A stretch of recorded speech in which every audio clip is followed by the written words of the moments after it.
I'm not going to make you wait till the end of the video. The three beaten down stocks that I'm recommending here include Adobe, Lululemon, and the Trade Desk. Adobe stock is down 20% year to date in 2025. Lululemon stock is down over 53% in 2025. And finally, the Trade Desk stock is down 55% in 2025. In this video, I'm going to talk about why these stocks are down by as much as they're down and why I think they are buying opportunities at these lower valuations. I'll share with you my fair value calculations to demonstrate the difference between the market price and what I feel is a fair value for each of these stocks. Let's jump right into it. I want to thank The Motley Fool for sponsoring this video. Visit fool.com/Parkev for the 10 best stocks to buy now. Let's start with Lululemon stock. The apparel retailer, the athleisure company, is trading at a current market price of $178 per share.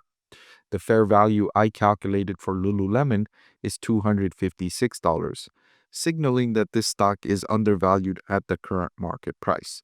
Let me share with you the details of my calculation and how I came to that conclusion.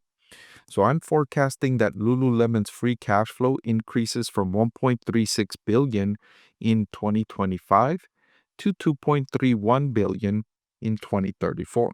So you can see I'm not forecasting this ridiculous growth in Lululemon's free cash flow over this next decade. The discount rate I'm applying, the weighted average cost of capital is 10.08%.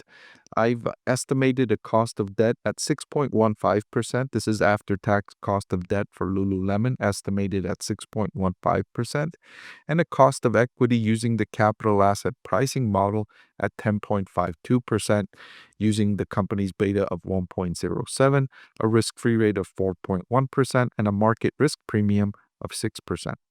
The company has a market cap of over 21 billion with zero total debt, but I estimated the target capital structure giving the company 10% debt and 90% equity, because all companies, even if they have no debt right now, eventually they will want to borrow some money. And if you're asking, that doesn't make sense. Why would a company want to borrow money? Why don't they want to keep their balance sheet in pristine condition with zero debt? I'll give you the reason right now.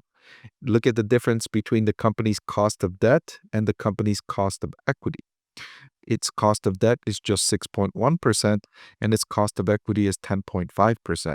So the more money it borrows, the lower its overall weighted average cost of capital will be. To a certain point, a company has to find the optimum weighted average cost of capital. There's a certain point that you can borrow that will lower your overall cost of capital. If you go beyond that point, then your overall cost of capital starts to increase. Think of your personal situation. If you have zero debt, lenders will let you borrow money at very low cost, right? You can get a mortgage, your credit score is low, you can finance a car, will be low, right? But if you borrow too much and lenders see your debt to income ratio is not attractive, it's getting too risky, they won't let you borrow anymore, or if they do, they'll ask you to pay very high interest rates. It's similar with companies. So their cost of equity is far in excess of their cost of debt, and so they will want to borrow more money in the future to finance their company with more debt compared to equity. And that force will bring down the company's weighted average cost of capital as they incrementally borrow more to lower their weighted average cost. Lululemon share price, why are they down so much this year? Well, mostly because of tariffs. The company imports a tremendous amount of the products or exports a tremendous amount of its products into the United States, and the United States has increased the import costs, the tariffs to import products into the United States for all of its trading partners. So to bring products in and sell products to United States customers, if you manufacture it outside of the United States, those products will be more expensive to U.S. consumers because they will have to pay the tariffs, unless, of course, the company wants to absorb the tariff. And how many corporations do you know that will be in good nature and say, I'm going to absorb the tariff, I'm not going to pass it along to the customer? So for that reason, Lululemon share price is down and trading at this relatively low valuation. Next, let's move on to Adobe, which is trading at a current market price of $356, and the current intrinsic value, the fair value I calculated, is $418. I'm forecasting Adobe's free cash flow rises from 9.2 billion to 20 billion by 2034, and the weighted average cost of capital I'm using for Adobe is 12.34%. I estimated an after-tax cost of debt of 6%, and I calculated a cost of equity of 13%. Again, Adobe, relatively low debt compared to the overall market capitalization. So I estimated a target capital structure giving the company 10% debt to equity, even though its debt to equity is much lower than that right now. The reason why Adobe stock is trading at such a low valuation is because investors are concerned about competition that's utilizing artificial intelligence to gain market share in the industry.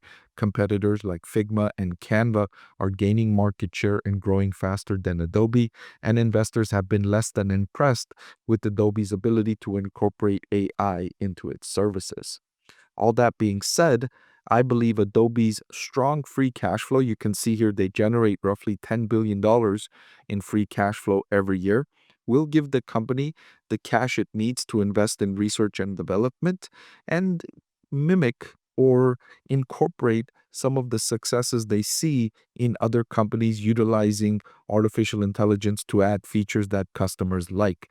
I think Adobe's management team is capable enough and they have the resources to incorporate the features that are being utilized by others and working, and they can just, they don't need to be leading edge, but they can incorporate the things that they see is working in the market. And last but not least, the trade desk, trading at a current market price of $53 per share. The fair value I calculated for the trade desk is $67 per share.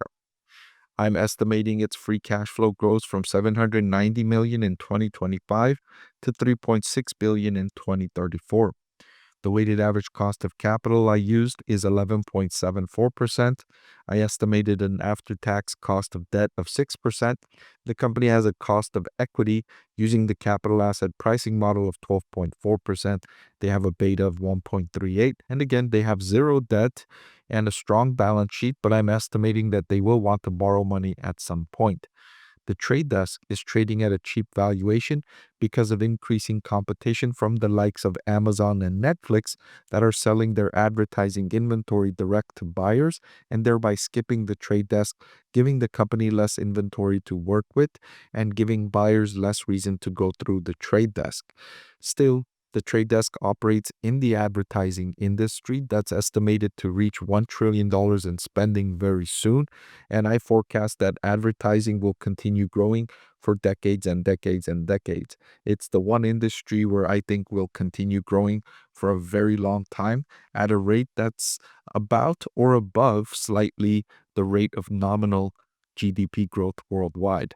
Furthermore, the trade desk is operating inside the digital advertising industry, which is growing faster than the the legacy advertising. Things like newspapers, radio, and linear television are losing market share, and things like search engine results and social media and connected TV advertising are gaining market share. So out of these three, interestingly, I already own two. I recently bought the Trade Desk stock and Lululemon stock, added them to my portfolio. The only one of these three I don't own is Adobe, but I am interested in Adobe stock as well. So there you have it, three beaten down stocks that you can buy now and hold for the long term. Hey everyone, I'm excited to announce that my book is finally available for sale. I've been working on it for more than a year now, so I'm really excited to finally share this with you now. It goes through my framework for evaluating stocks. Some of you often ask why I like this stock or why I like the other stock, and this framework provides you the things that I look at when I'm evaluating stocks. I've added the link in the description below.